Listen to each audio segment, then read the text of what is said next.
हो अगर सब कुछ अली जे दरता मिले बेदर ते वञणा जो छा मतलब। हैदर जो गदागर बणजी वञो, हैदर जो गदागर बणजी वञो, गैरने खां पिनण जो छा मतलब। अगर सब कुछ अली जे दरता मिले बेदर ते वञण जो छा मतलब। हो इहे रोज़ा निमाज़ूं ऐं मुसला बिना हुब्बे अलीअ जे बातिल थई। इहे रोज़ा निमाज़ूं ऐं मुसला बिना हुब्बे अलीअ जे बातिल थई। जे आले अलीअ सां अथई दुश्मनी तुंहिंजे निमाज़ूं पढ़ण जो छा मतलब। हैदर जो गदागर बणजी वञो, मौला जो गदागर बणजी वञो, गैरनि खां पिनण जो छा मतलब।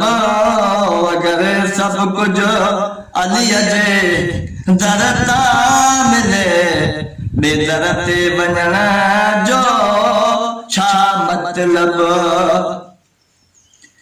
जंहिं काबे खे थो सजदा करी उहा जाए विलादत हैदर जी।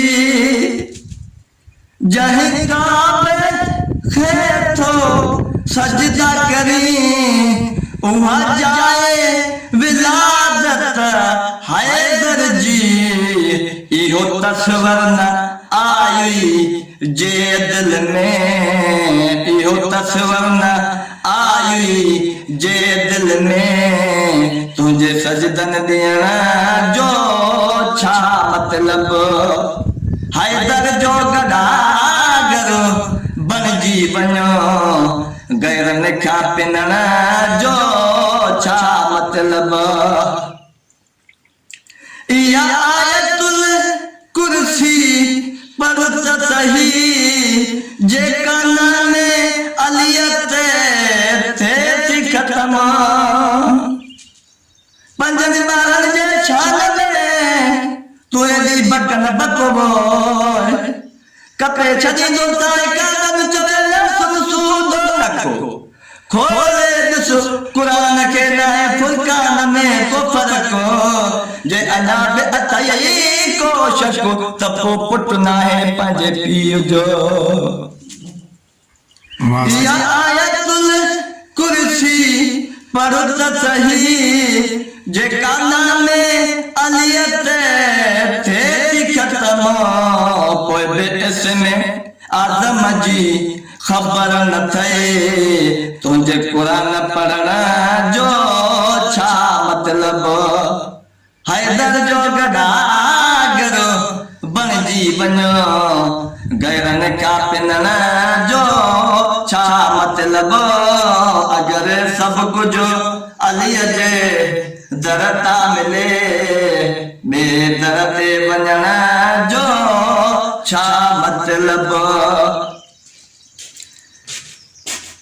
इहो विर्द अलीअ जो विसरी वई, सारो ॾींहुं गिला में गुज़री वई। इहो विर्द मौला जो विसरी वई, सारो ॾींहुं गिला में करी थो गुज़रो।